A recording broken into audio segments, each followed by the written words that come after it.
Hello friends, welcome to one style cooking. நாம் இன்றைக்கி பார்க்க போகிற ரெசிபி என்னென்னு பார்த்தீங்கன்னா ரொம்பவே சூப்பரான டேஸ்டான சீசனில் மட்டுமே கிடைக்கக்கூடிய சிறுகிழங்கை வச்சு பொரியல் எப்படி செய்யலாங்கிறத பார்க்கலாம். வாங்க எப்படி ஈஸியாக டேஸ்டியாக செய்யலாங்கிறத பார்க்கலாம்.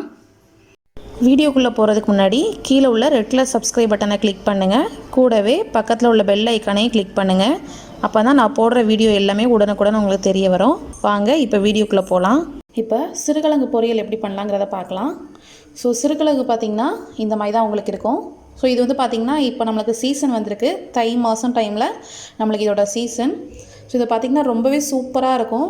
இதை சுற்றி பார்த்திங்கன்னா மண் தான் அதிகமாக இருக்கும். இதோட தோல் வந்து பார்த்திங்கன்னா மெல்லிசாக தான் இருக்கும்.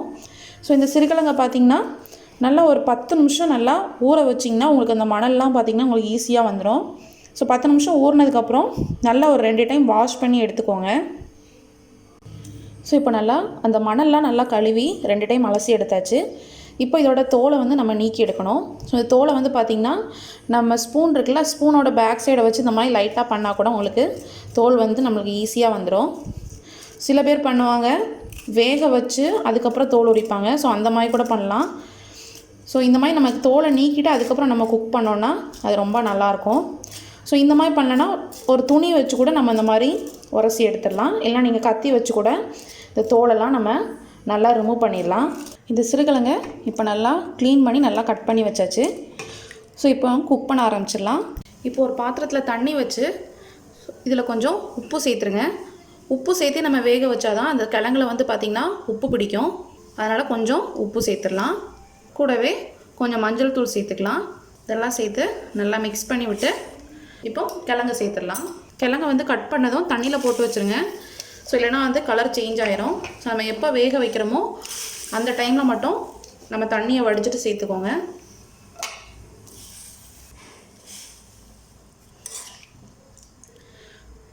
இப்போ இது ஒரு 10 நிமிஷம் மீடியம் ஃப்ளேமில் வச்சு வேக விடுங்க. ஸோ அப்போ தான் அந்த கிழங்கு நல்லா உங்களுக்கு குக் ஆகும். ஸோ 10 மினிட்ஸ் கழித்து பார்க்கலாம். இப்போ 10 நிமிஷம் ஆயிடுச்சு. ஓப்பன் பண்ணி பார்த்துடலாம். ஸோ காயெல்லாம் பார்த்திங்கன்னா நல்லா வெந்திருக்கு. இப்படி இந்த மாதிரி காயை எடுத்து நல்லா மேஷ் பண்ணி பார்த்திங்கன்னா உங்களுக்கு மேஷ் ஆகணும். ஸோ இதுதான் கரெக்டான கன்சிஸ்டன்சி. இப்போ நம்ம இந்த தண்ணியை வடிகட்டிட்டு நம்ம பொரியல் பண்ண ஆரம்பிச்சிடலாம். இப்போ பொரியல் பண்ணுறதுக்கு ஒரு கடாயில் கொஞ்சமாக ஆயில் சேர்த்துக்கோங்க.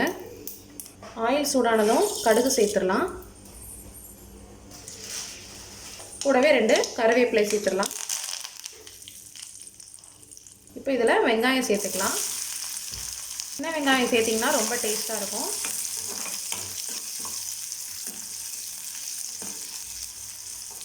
இப்போ வெங்காயம் சேர்த்து லைட்டாக வதக்கிக்கோங்க. ரொம்ப வதங்கணும்னு அவசியம் இல்லை.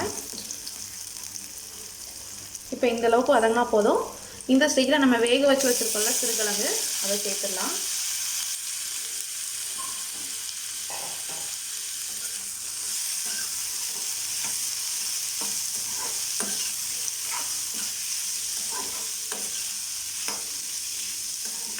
இப்போ அடுத்த லோ ஃப்ளேம்லேயே வச்சு ஒரு 1 நிமிஷம் மட்டும் குக் பண்ணுங்கள்.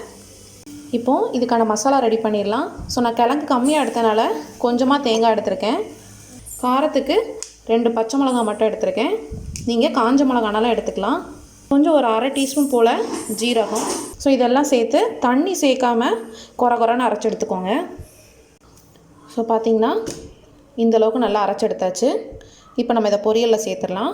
ஸோ இப்போ கிழங்கு நல்லா அந்த வெங்காயம் எல்லாம் சேர்ந்து நல்லா குக் ஆகிருக்கும். இந்த சிறுகிழங்கு பார்த்திங்கன்னா நம்மளுக்கு உருளைக்கிழங்கு மாதிரியே தான். உருளைக்கிழங்கு வந்து தனியாக ஃப்ளேவர் கிடையாது. நம்ம என்ன ஃப்ளேவர் ஆட் பண்ணுறோமோ அதுக்கேற்ற அந்த கிழங்கு வந்து டேஸ்ட் கொடுக்கும். ஆனால் சிறுகிழங்கு பார்த்திங்கன்னா அதுக்குன்னே ஒரு ஸ்மெல் இருக்குது. ஸோ நீங்கள் எந்த குழம்புல சேர்த்தாலும் உங்களுக்கு வந்து அதோட ஸ்மெல் வந்து ரொம்ப சூப்பராக இருக்கும். இந்த பொரியலுமே பார்த்திங்கன்னா ரொம்ப நல்லாயிருக்கும். ஸோ இப்போ இந்த ஸ்டேஜில் நம்ம அரைச்சி வச்ச தேங்காய் சேர்த்துடலாம்.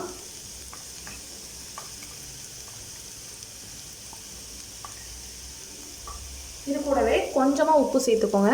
நம்ம ஆல்ரெடி காய் வேக வைக்கப்போ தானே சேர்த்தோம்.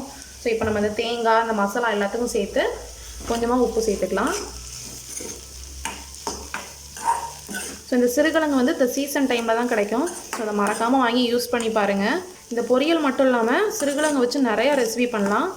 ஸோ மெயினாக பார்த்திங்கன்னா எங்கள் ஊர் சைடெல்லாம் பண்ணுவாங்க. இந்த கருப்பு உளுந்து வச்சு குழம்பு பண்ணுவாங்க. அதில் அந்த சிறுகிழங்கு போட்டு பண்ணுவாங்க. ரொம்பவே சூப்பராக இருக்கும். இப்போ நம்ம பொரியல் ரெடி ஆகிடுச்சு. இப்போ அடுப்பை ஆஃப் பண்ணிடலாம். ரொம்பவே சூப்பரான டேஸ்டான நம்மளோட சிறுகிழங்கு பொரியல் ரெடி ஆகிடுச்சு.